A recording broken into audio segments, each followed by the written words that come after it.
Good afternoon, members. This Committee on Housing and Waterland joint hearing is called to order. Today's February 8th, 2023, 11 o'clock hearing in conference room 312. Introduce my co-chair or other chair of Waterland, Linda Ichiyama here. Thanks for being here. So we have a 2-minute time limit on testimony, and we will try to be flexible, but we want to wrap up in a quick period of time. So want to uphold decorum, so we will be enforcing that as well. So first up, we have HB 1185 relating to transit-oriented development. This appropriate funds for statewide planning and coordination for transit-oriented development projects identified in the State Strategic Plan for Transit-Oriented Development. First up, we have Scott Glenn from the Office of Planning and Sustainable Development. Harrison Rue here for Director Glenn. Good to see you again, Chair. We stand on our written testimony in the instruction report. Thank you, Harrison. Nani Medeiros, Chief Housing Officer, Office of the Governor. In support. Will Karen, individual in support. Regina Gregory, individual in opposition. Anyone else wishing to testify? HB 1185. Seeing none, members, questions, concerns, comments? Okay, seeing none, we're moving on. HB 676, relating to district boundary amendments. This authorizes the appropriate county land use decision-making authority to determine district boundary amendments involving land areas over 15 acres if the county has adopted an ordinance that meets certain requirements. First up, we have the Hawaii Department of Agriculture. DOA, there have comments. Nani Medeiros, Chief Housing Officer, in support. Land Use Commission on Zoom. Thank you, Chair. My apologies for not being there in person, but I am not well at the moment. We stand on our written testimony in support with one recommendation to add a provision to ensure due process is adhered to. You know what I'm saying? Thank you. It's a new thought after the Malcolm bio. Thank you, Dan. And then Hawaii our Realtors. combined experience is an added We stand value. in strong support of this measure. All right, thank you. Wayne Tanaka, Sierra Club of Hawaii.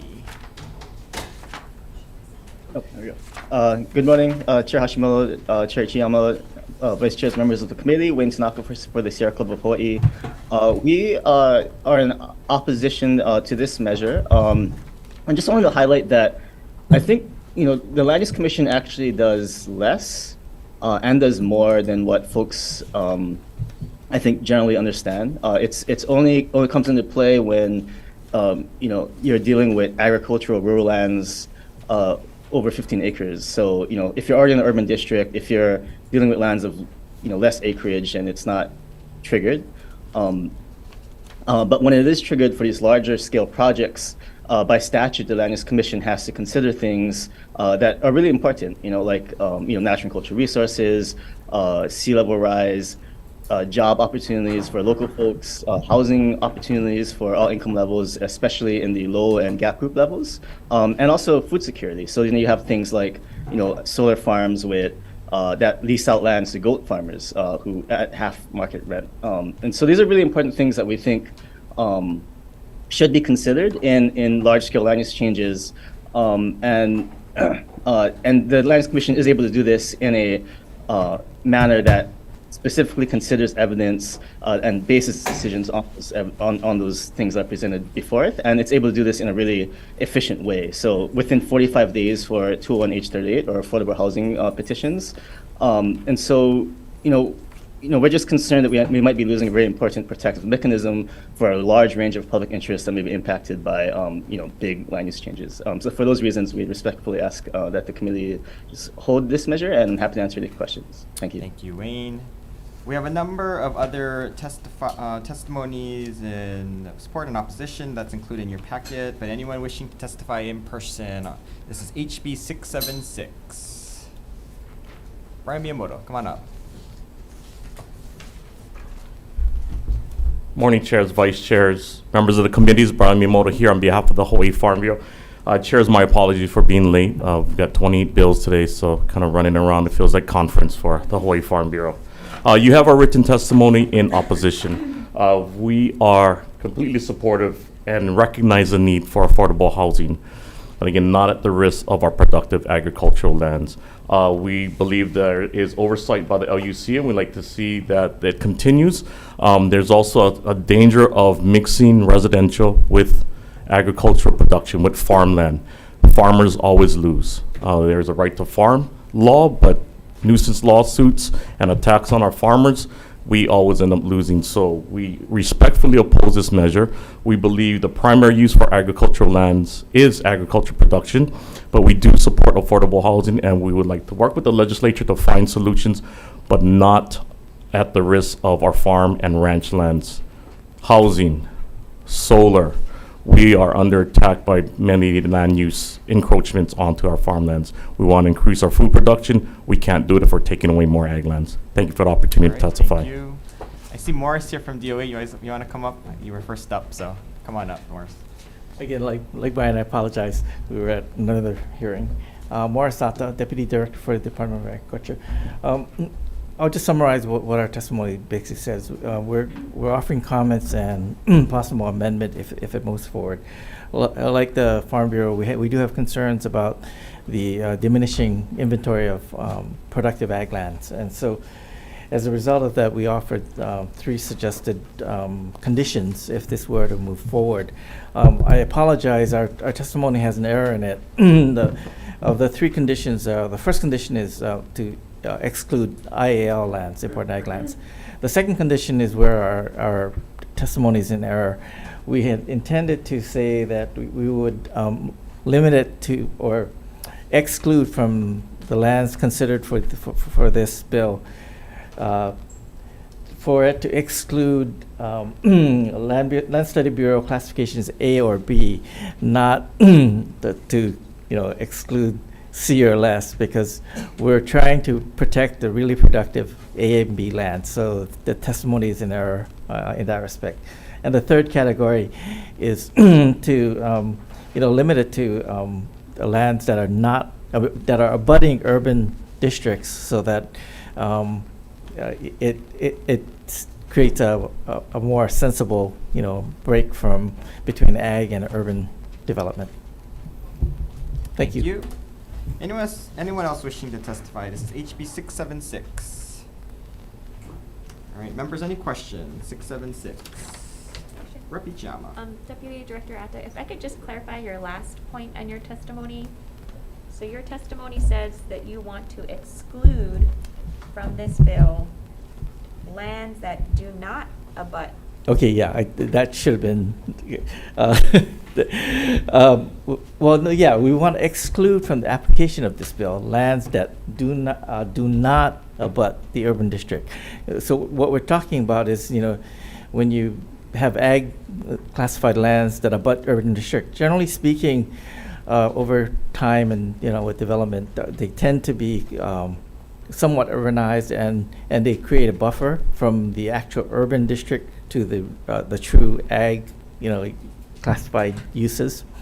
So we are excluding from the application those that do not abut, meaning those ag lands that have separation from the urban district.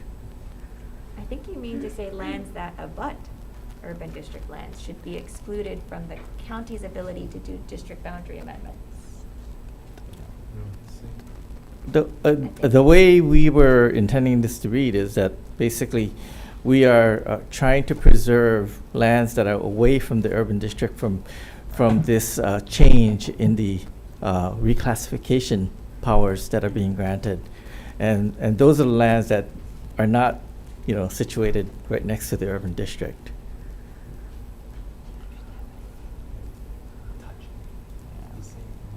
I know where you're going, but I'm not sure if that's exactly the right way, but I know where you're heading, so we'll address that. Okay, thank you. Okay, thank you. Rep. Onishi. Sure. Yeah, Morris. So, so these 3 provisions, are they and or ors? In other words, what if you have land abutting an urban district, but they are classified A or B lands? I think if any of these criteria exist, we would prefer that they not be included in this reclassification authority that's being granted by the bill. Basically, the intent is, to preserve the good ag productive lands, Right. and so. So in it's answer to your or, question, right? yeah, I guess it would be or. Any of the three? Any of right? them, basically. Okay, not all three have to Right, be right. Yeah, satisfied. it's not all three. Okay. Thank you. Thank you. Members, any other questions? Rep. Martin. I'm curious now, when there is reclassification that happens, when ag land is reclassified, does that happen already, and what is the process now? What would change with this? Well, there's already an exemption for 15 acres for the counties to be able to, manage and reclassify. Right now, I mean, you would have to go through the full-on, reclassification process with the Land Use Commission, and what exists now is you have to go through a process, and more often than not, it's a really difficult hurdle to get over if you have the kind of uses that we're talking about that we're trying to protect, because that would show up in the analysis of the rationale for upzoning.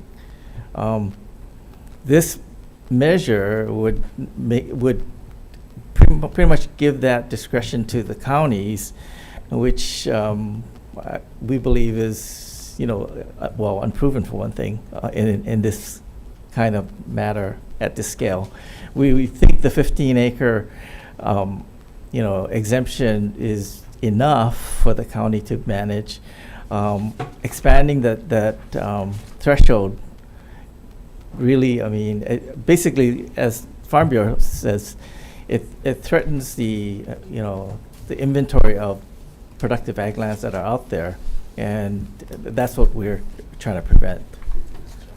Yep, go ahead. Follow-up question. Who at the county decides? Within the county, who makes that choice? Well, I know DPP has a role in it, but it's, what is the planning zoning agency? Sorry, mental block. Sorry,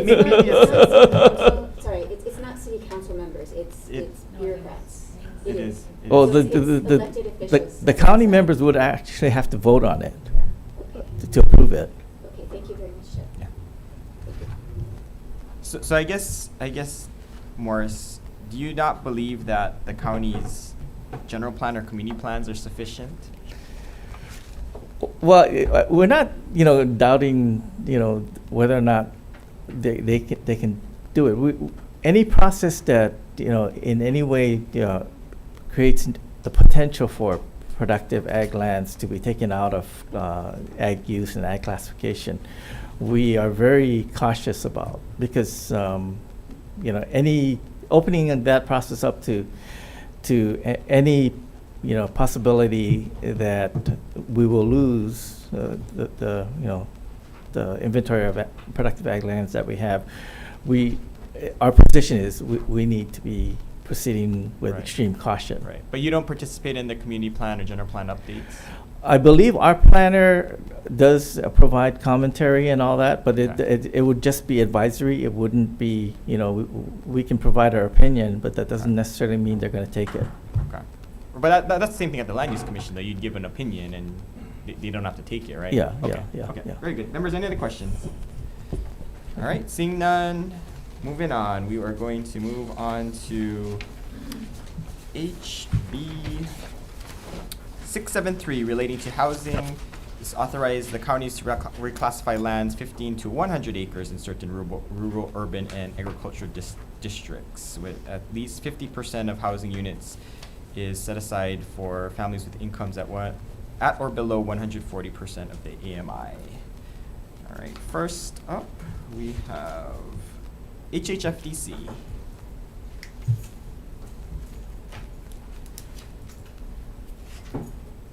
Aloha, good morning, chairs, members of the Joint Committee. Denise Iseri Matsubara, HHFDC. So we're going to stand on our position of support for this measure, You know, we wear the hat of being co-chair of the YIMBY workforce. This is under Act 305. And one of the remarks I want to make that just because we're saying we want to give the counties more flexibility to have control over their own area, this doesn't mean that it's an automatic by right type of housing. The counties are going to go through a process. They're going to have public meetings. If it comes through us for 201H, it's also another public forum. So there's going to be a lot of opportunities for the public to weigh on this, even though you give the counties more flexibility. It just cuts down one more layer. So as a housing advocate and the head of HHFDC, we strongly support measures that do this. Thank you very much. Thank you. Department of Agriculture. Good morning, Morris Atta for the department. Again, similar to the prior bill, we have the similar types of concerns. We're not objecting to the lands being used for affordable housing, and we think that's a really important purpose, and we do stand behind that. But again, this our amendment that was suggested has the same error from the previous bill, that it should actually be excluding Class A or B lands and not C or less. And basically that's it. Thank you. Thank you. Land Use Commission via Zoom. Thank you, chairs. Dan Ardenker, Executive Officer for the Land Use Commission. I just want to, our written testimony has details on why we're opposed to this. This bill is deja vu all over again. This measure is just as much a cause for concern now as it was last year when the housing crisis was the same as it is now. Our concerns are set forth in our testimony. We would point out that the potential here is for public trust doctrine, climate change, environmental, and long-term statewide planning objectives to be lost for small and medium-sized parcels. I would somewhat take issue with Denise's testimony. And our understanding of the county process is there not a lot of opportunity for public input, and that a lot of public concerns would be lost. It should also be noted that the size lots being subject to development are critical to diversified agriculture. Opening these lots up to higher potential for development could have a significant impact on local farming, on the local farming community. We would prefer that this measure be held. However, should the measure move forward, we would strongly urge the committee to amend the measure as suggested in our testimony. Limiting the size of the parcel to 40 acres will protect diversified ag and mitigate any other potential harm. Requiring 75% of the homes to be limited to families at 100% of median is consistent with the governor's policy goals, and will ensure that if these homes are built, they will be obtainable by critical workers such as teachers, nurses, policemen, and firemen. Our proposed amendments will also create a streamlined fast-track process run by the counties, but still allows for LUC oversight to ensure the public's and state's larger interests are not compromised. I'm available for questions. Thank you. Office of Planning and Sustainable Development. Harrison LaRue for HST, we stand on the written comments. Thank you. Hoy Realtors.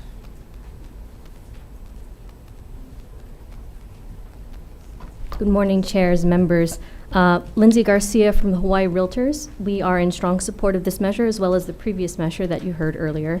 Hawaii has been struggling with affordable housing for decades, and just echoing the comments made by HHFDC, we do believe that the counties have process. There are opportunities for public input, presentation to appropriate neighborhood boards, as well as public input at hearings before the appropriate county planning commission and city council. We are not wedded to the 100 acres, but we do believe that increasing the acreage from 15% to a larger amount will allow for more affordable housing to be built. We believe that more acreage makes it more economically feasible for environmental safeguards to be built in developments such as a wastewater treatment plant or connectivity to wastewater systems. Smaller projects may not be able to absorb those costs. Nevertheless, we're open to an acreage amount that the legislature deems appropriate, and we also support the previous measure as another creative solution as well. Thank you. Thank you. Sierra Club of Hawaii via Zoom. Good morning again, chairs, vice chairs, members of the committee. Sierra Club, for similar reasons, are in opposition to this measure. I did want to highlight that the public, I guess, testimony processes that are engaged in with the counties, they're very different from how the LUC analyzes impacts. The Land Use Commission actually takes evidence, expert testimony, Kama'aina testimony, and they have to base their decisions explicitly on the record before them. Whereas, in the county processes, generally what happens is they take public testimony, but you don't have a clear idea of what guides their decision making. And so we feel like, the Land Use Commission, with its quasi-judicial process, provides that kind of that accountable, transparent way to make decisions and protect things that the public cares about, that our future generations may really need or could impact them. And I did want to also raise a couple concerns with this bill in particular. First, if you're going to give the counties such a expanded authority, that's a lot more burden on the county planning departments who haven't had these decades of experience turning around boundary amendment petitions that are pretty complicated. And so the county planning departments will have to obviously process these things, and that may take away from their ability to process other permits, other applications that we know are also important for the the development of housing. And we also really have some concerns about real estate speculation on agricultural lands, which we know is a driver of both our food security challenges as well as our land prices that contribute to the housing crisis. So again, there could be some inadvertent consequences arising out of this measure that would also run contrary to the intent of facilitating affordable housing. Happy to answer any questions, and thank you very much. Thank you. Grassroots Institute of Hawaii. And with comments, we do have a Farm Bureau. You want to come up, Brian? Thank you, chairs, vice chairs, member of the committees. Brian Miyamoto here on behalf of the Hawaii Farm Bureau. Hawaii Farm Bureau respectfully opposes this measure, similar to the last measure. I would just like to highlight a few things in our testimony. Farming can occur, productive farming, on all classes of ag lands. Again, we talked about housing. We need affordable housing, but they want ag lands because it's flat, it's cleared, it's got infrastructure, it's got water. That's why solar wants it. And now there's considerations for landfills. Again, we're taking away more, we're proposing to take away ag land when we're trying to grow the industry and grow more food. We do support, Chair, possibly looking at ag land. Ag lands are the catch-all. So there are some marginal lands in there that maybe don't have any production value. I know there's a bill looking at even taking ag land and converting to rural. So there may be opportunities where we're not going to impact productive agricultural lands, and we're going to address affordable housing. We just don't want to take away agricultural lands from production, and we believe that this measure may do that. Again, that conflict when we put housing next to farmlands. We just need to protect our productive ag lands. So we do ask you respectfully to hold this measure.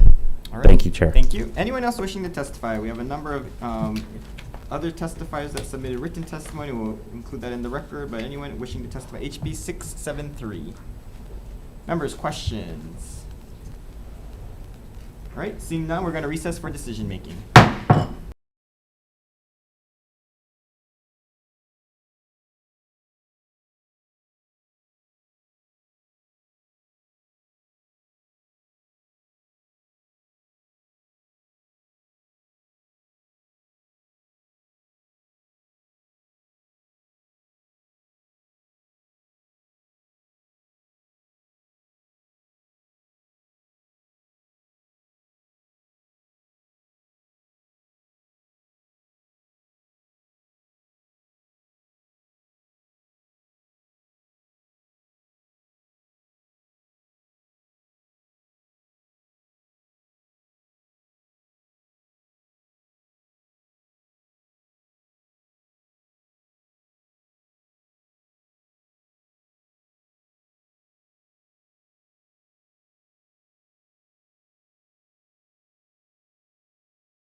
All right, gaveling back for decision-making on our 11 o'clock agenda. First up is 1185. We are going to blank the effective date and defect the effective date to July 1, 3000. We're going to blank the amount of $2 million and include that into the committee report. And then we're going to allow staff to make technical and non-substantive revisions. Members, any questions, concerns, comments? Seeing none, Vice Chair for the vote. Members, voting on HB 1185, Chair elects to pass with amendments. Chair and Vice Chair vote aye. Rep. Gila? Aye. Rep. Kitagawa? Aye. Rep. Martin? Aye. Rep. Onishi? Aye. Rep. Todd? Aye. Rep. Matsumoto? Aye. Chair, your measure is adopted. Thank you. Okay, Waterland members, same recommendation, House Draft 1. Any questions, comments? Seeing none, Vice Chair. Voting on House Bill 1185 with amendments. Chair Ichiyama. Aye. Vice Chair votes aye. Representative Chen. Aye. Representative Ganadin. Aye. Representative Hashem. Aye. Representative Morikawa. Aye. Representative Takayama. Aye. Representative Souza. Aye. The chair's recommendation is adopted. Thank you, members. Thank you. We'll move on to HB 676 relating to district boundary amendment. So this bill is specifically for county or state-owned lands.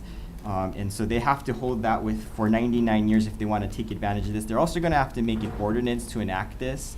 But we do appreciate the testimony. So we're going to amend on page 3, item D3. We're going to require that 100% of the land area be used for affordable housing as defined by the county pursuant to the procedure established under paragraph 1. So we're going to allow the counties to determine their affordability requirements because I think some counties have different standards.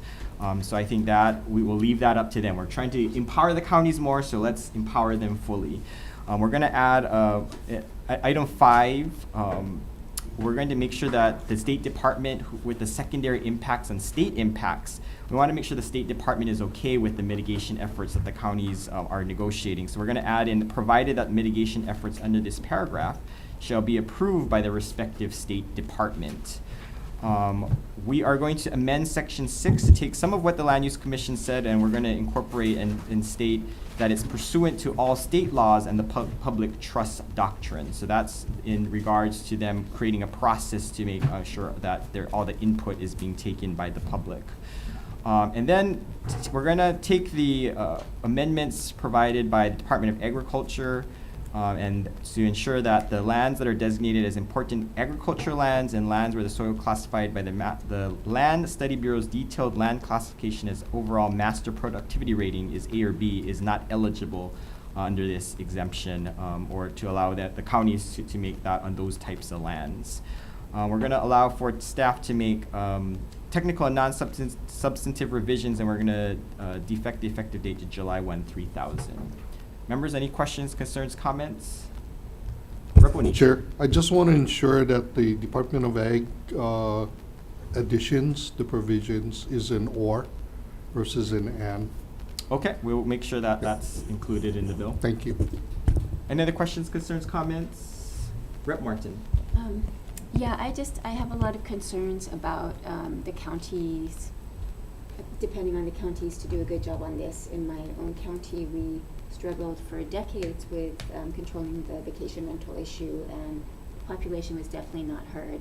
And when elected officials are making the decisions, given the testimony of the developers that actually want to even reduce the affordability, I think that I will be voting no. All right, thank you. Rep. Matsumoto. I appreciate the intent for the affordable housing process, but like we heard from Farm Bureau, that housing always wins. I can personally attest to that. Our farm was built 113 years ago, and housing came around it, and now there's so many things we can't do. We can't even put animals in our pasture. So I do have a little bit of concern, so I'll be voting with reservations. Thank you. Members, any other questions, concerns, comments? Seeing none, Vice Chair for the vote. Members, voting on HB 676, Chair elects to pass with amendments. Chair and Vice Chair vote aye, noting the presence of all members and the no vote from Representative Martin and the with reservations from Representative Matsumoto. Are there any other members voting no? Are there any other members voting with reservations? Chair, seeing none, your measure is adopted. Thank you. Water land members, same recommendation, the House Draft 1. Any questions, comments? Okay, Vice Chair. Voting on House Bill 676 with amendments. Are there any noes or reservations? Okay, noting all members as present, your recommendation is adopted. Thank you. So we're going to move on to HB 673 relating to housing. Our committee is going to defer this measure. Seeing no other business, we are adjourned.